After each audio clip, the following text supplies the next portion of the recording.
Thank you, Debbie. And here we are at the Foodology Lounge at Angel Square. I'm joined here today with our head chef, Di, and Dave, our store manager from the north of Sheffield. So, we've only got 20 minutes to get this masterpiece prepared and served up. So, Di, what are you preparing for us today? Masterpiece is very, very kind. Thank you so much. Fantastic. Let's hope I can do that justice. Right, so today we're going to take inspiration from our award-winning turkey tikka crisps, and we're going to pull together a turkey tikka celebration festive pie. It uses up a lot of leftovers, a lot of household goods. Everything can be bought in Co-op, and it's a super tasty but super impressive dish. It sounds fantastic, absolutely fantastic. So what Co-op products are we using today? Everything here will be Co-op products, so everything here will be sourced. I've also got some leftover. This is a fantastic recipe for using up your leftovers, which I'll talk through at the moment. So, should we get started?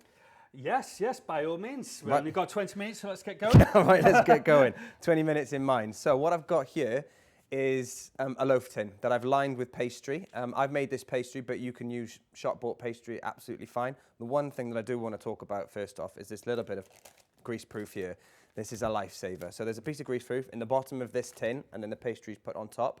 That means that once this pastry and this pie is cooked, I'll be able to just pull it out of the tin, in theory, without I've made that mistake before. It's a top tip. Yeah, without causing any carnage. Right, so that's that done. What I've got here is some turkey. So I've got some turkey thigh mince and I've got some turkey breast here diced up. What we're going to do is get heaps of flavour into this mix. So we're going to start with some garam masala and some curry powder. So a little bit of that going in. I've got some lovely aromats, ginger, garlic, some chili. I've left the seeds in there because I know you like a bit of spice, but you can take those out if you need to, or make it as hot as you want. Some dried fruit, always loads kicking around at Christmas time. So I've got some apricots here, there's some sultanas, some cranberries. They're going in. I've got some tikka paste and some Co-op mango chutney. That is going in as well, and that's going to provide lovely sweetness, but also you get the spice and the savouriness from that curry paste. Starting to get that smell really strongly now, aren't you? The aroma's really just- good. It smells fantastic Yeah. straight away, just Yeah. with the smell. And I can see all of those ingredients will be available, as a store manager, even in some of our smallest stores. The common ingredients in all of them. Yeah.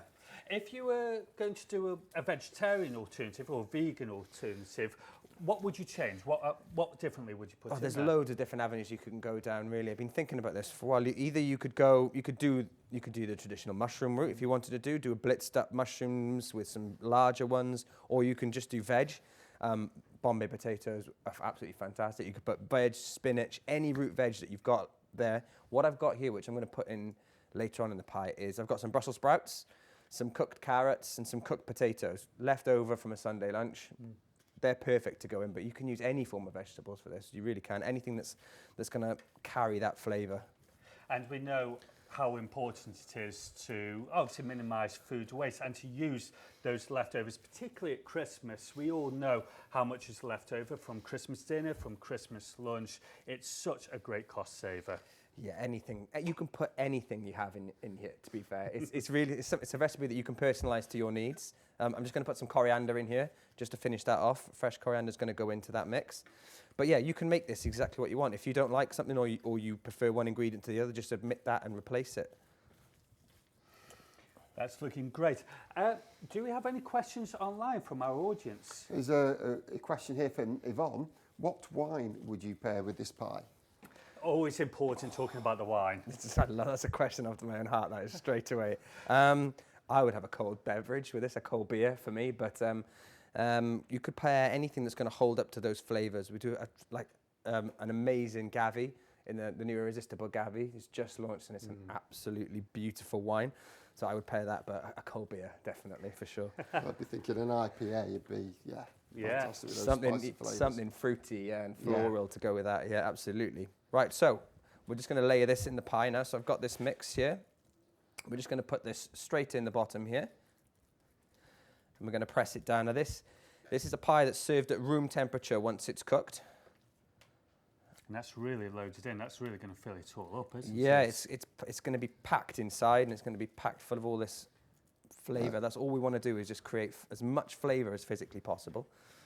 Right, now time for our veg. So I'm literally just going to layer this in. Raw sprouts, the most wasted food at Christmas time. I think they're an absolutely fantastic product all year round. In slaws, in salads. So I'm just going to put these in raw and press them down there. They're going to cook. This pie is going to cook in the oven, so all of those sprouts will be cooked by the end. And then we're just going to layer that on top. And what that's going to give you is a lovely layer and a lovely contrast in texture through that pie when it's cooked. Yeah. So this would be ideal if you're having a buffet as sort of a feature item, that unusual item, along with all of your classic, Absolutely. normal sort of party food, buffet items. I take this to my in-laws every New Year's Eve, and we just put it out there. We cut it up, we put it out on the boards, on the sharing platters with plates of cheese.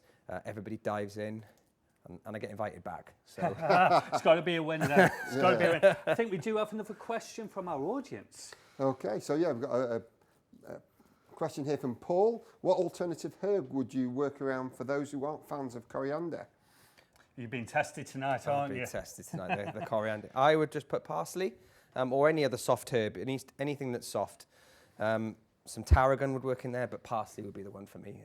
And another question from Sarah. Could you add gravy to the middle of the pie, or would that spoil it?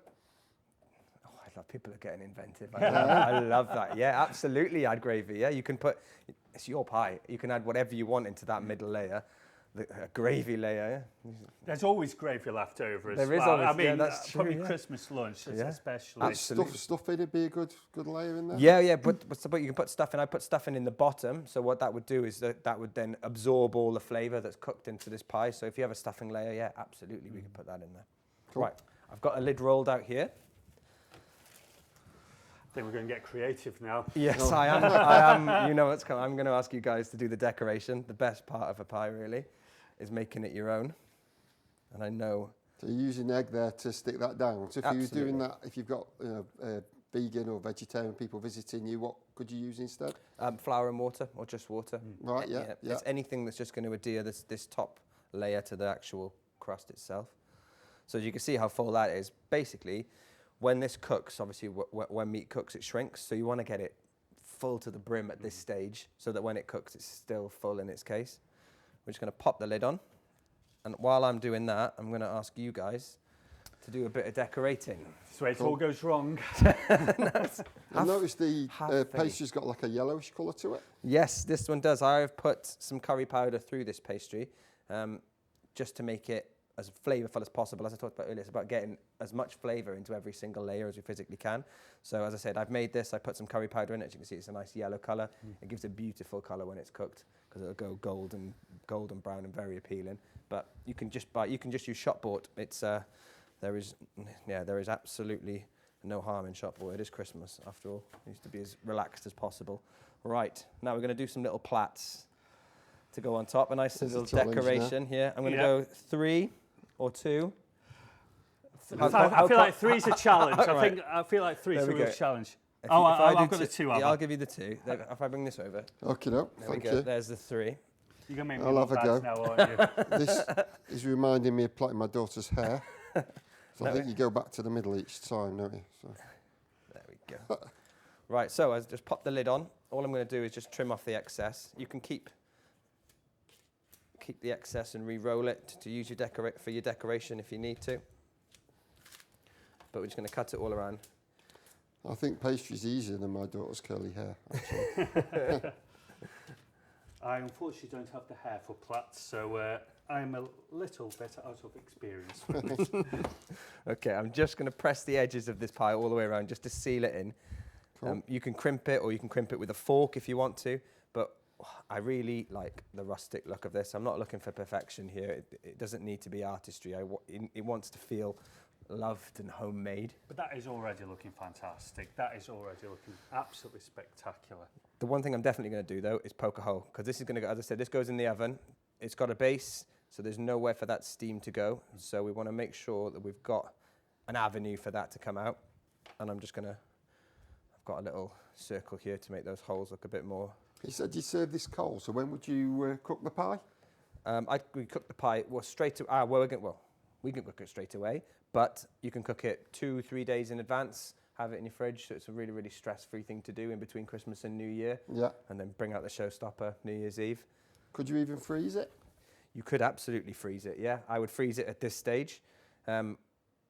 Just because then you're cooking it and that gives the crust of the pie more integrity. And then when you cook it from frozen then? No, defrost it. Defrost it first? Defrost it first and then cook it. Cool. Could you make the pie gluten-free? Absolutely you could, yeah. 100%. You should use gluten-free flour or a gluten-free pastry bought from a retailer. Yeah, but you could absolutely. And how long do you put it in the oven for? Especially if you are freezing it and then bringing it out, how long does it need to be in for? This is when a probe is your best friend. This one's going to go in a preheated oven, 180 degrees for about an hour. And then when we put a probe into it, it should read above 70. It'll read about 75, and that's when you know that it's safe. Right. So an hour is your base, but depending on how full you've made your pie, depends. And the size of your tin. So there's a lot of variance, but I would, a thermometer is definitely your friend on that one. I've got a question here from Donna. How many people will this serve, would you think? 2, probably. Obviously, it's me and Alex. It's a Yorkshire portion, right? It all depends on how thick you want to slice it at the end. I'd say that's easily 10 portions, 10 slices. But again, depending on the size of your tin or how thick you want them. But yeah, 8 to 10. I've tasted your cooking before, Dad. I think it's going to be 5. Everyone's going to want seconds. That's already looking like really, really decorative and certainly getting that very festive feel there with it. Oh, look at that. I'll give you the best one first. That is yeah. Guys. Although it is falling apart on me as I move it. You're doing me out of a job here. That is absolutely fantastic. That looks beautiful. And I guess you could go for holly leaves and festive sort of. You can absolutely make this yours. As I said, this is probably the fun part. I get the kids involved in this. I've got a young family myself, so they love this. Is their favourite part, just decorating the top of it. So yeah, get the whole family involved. They all feel like they're contributing. And that's always really important at Christmas, isn't it? It is a family-based time of year. You know, it's about doing things together, and cooking is always a great way of bringing families and people and communities together. Definitely. Absolutely. Cool.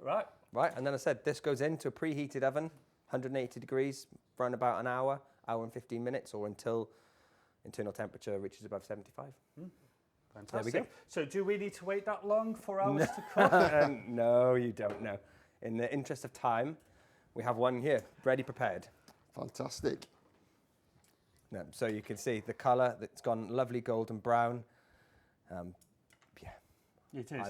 It looks delicious already. So, do we get to try this? Give me a few seconds. Yeah. Okay. Let me I'm sure we can give you a few seconds because we really do need to talk about a big event this year, member prices. Yes. I mean, it's been absolutely fantastic. Our members getting low prices on those essential goods, and it's been massive this year. It's been so well received. But you're a store manager, obviously. Dave, how's it gone down in your store? We're absolutely delighted with it in store. Store managers really love it, teams, and most importantly, the customers. What we're finding with member prices is the dynamics of the offer are really working well and complementing what we already had in place. So we've got really strong POS, really impacting people when they approach our promotional sections. But as people are going through the store, seeing the little blue flashes, letting people know about the 30p off here or 50p off there, is really sort of impacting that, sort of reinforcing the fact that members are paying less. And this is causing us to get customers approaching us about membership rather than us bringing it up in conversation. So member card sales have gone through the roof. We really are recruiting a lot more new members now, but we're also seeing more activity in our membership. So members who maybe got lazy, stopped swiping the card, lost their card, card was broken, are now coming to talk to us about it. And then we're saying, well, look, just send off, reactivate your card, send off for a new one, or download the app. And obviously with the app as well, You've got the 10 coupons you're getting every week. Yeah. So it's really reinforcing. So I think the business is really happy with it, but in stores, it's definitely really working well. Yeah, I mean, in communities, it's been so well received, and particularly at this time as well, particularly around Christmas. You know, everybody's watching the pennies on it, so you know, everything is helping families at this moment in time in communities. Cool, yeah. And community is obviously your main focus, Alex. When we first met, you used to be my community pioneer down in Uterbridge in Sheffield, Uterbridge and Stocksbridge. But you've moved on to bigger and better things. I don't get to see you anymore. So what do you actually do, Alex? What is it you're doing? Well, that's a very nice way and very kind way of putting it. But I'm still with the Member Pioneer team. I'm a Member Pioneer coordinator now. And that means that I support and coordinate 17 of our amazing Member Pioneers who are our boots on the ground, our connection to communities. They support charities, local causes, and of course those causes that get the local community fund from the co-op. And just as a reminder, of course, when you swipe, good job we have these handy, isn't it? It is. Every time you swipe your membership card, 2 pence out of every £1 on selected products goes to yourself, and 2 pence goes to helping your communities. And we're talking about causes that, you know, they're looking into fairer access to food, mental well-being support, opportunities for young people, and tackling climate change. Fantastic groups, fantastic charities. But I came wearing a Christmas jumper. You came wearing a Christmas jumper. Di didn't. So let's talk Christmas. Yeah. What can we expect to see on the shelves this Christmas, Dave? Well, I think we're all really excited about Christmas, and I think if you go into your stores now, you'll find that last week we already have started dressing our stores, so you'll see the Christmas bunting in place and all of our ambient ranges already in store. We feel that party food is going to take centre stage this year. It's an area Co-op really pushes to the forefront of. And this year, when our party food ranges come out and into store from the 1st of December, you'll see that we've got the original favourites in there, but we've added some new products in there. We've reviewed all of those recipes, so they're sure to delight. And even on the back of each of those items, you'll find air fryer instructions now. Wow. So you'll know how to cook those in the air fryer because times are changing. At the moment, I've brought some products here now that we've already got on shelf in stores. I am excited. Well, we've got the truly irresistible crisp range, has been popular for a while. I know your favourite is the pigs in blankets. Of course. Obviously, Di's done a pie today themed upon one of our new award-winning ranges, which is the turkey tikka masala flavoured crisps. They look delicious. They are fantastic. I was trying these myself whilst watching the England game this weekend, and they are fantastic. We've also got, let's see, we've got s'mores chocolate brownies, really popular with families. I know in my family, camping holiday, s'mores is a centre stage item, and this is sure to go down with the families. If we like fudge, we've 2 new fudge lines this year. So we've got the caramelised biscuit fudge, and we've also got the black forest flavour fudge. And these all complement... They must be popular. They must be popular. They must be popular. Obviously, we've still got your old favourites, like your truly irresistible mince pies and your pigs in blankets, obviously your favourite there. They sound delicious, and already I'm feeling in a very festive spirit just by listening to everything that we have on offer. Can't wait to get into store and to be buying those. Are we carved up, Di? We are indeed, yes. I just don't know whether you've got can I show you the inside? Can we get a close-up of that? Oh, let me leave it there. Where are we going? There we go. There we go. So you can see all the layers that are in there, full to the brim. It's very festive to look at. You can really see that as a centrepiece on your Boxing Day buffet spread. There we are, boys. Oh, thank you. Carved off a nice slice. Oh, thank you. And the presentation is amazing. It's like you've done this you before. You can come again. You can come again. You're welcome anytime. It smells fantastic. It does. It really, really does. And you know, you can definitely see that this is the type of food that's going to bring people together, bring families together, and of course, it's what Co-op is all about, isn't it? Absolutely It's bringing is. those communities together. Of course, we've just done a big payout for local community fund in there, haven't we? Yeah. It's been fantastic. Loads and loads of funds that have been raised by Co-op members. I am going to ask you a question, Dave, so you need to stop eating in a moment. It's hard to stop, it's so nice. But just tell us a little bit about the kind of causes that you've had around your store and what has been going on. Well, we've all been celebrating stores at the moment now. We've been giving out our final fund figures to our causes, so it's been really rewarding part of the time. I myself have been visiting Glenhowe Park, Friends of Park, which is going to renovate a disused toilet block and turn it into a community hut. Amazing. So, yeah, really exciting time now.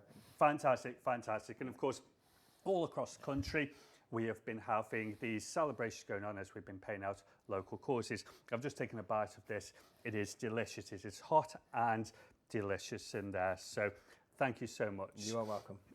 So I think at this point, it's time to say goodbye because I'm getting very hungry even just holding this. Thank you to our head chef, Di, for a fantastic masterpiece. Thank you. Thank you, Dave, for sharing with us what we can expect in stores this Christmas and news of what's going on. It's been a pleasure. And thank you to all of you for joining us tonight. We hope that you've enjoyed watching, well, Di cook and us ask questions. Thank you very much. Back to you, Debbie.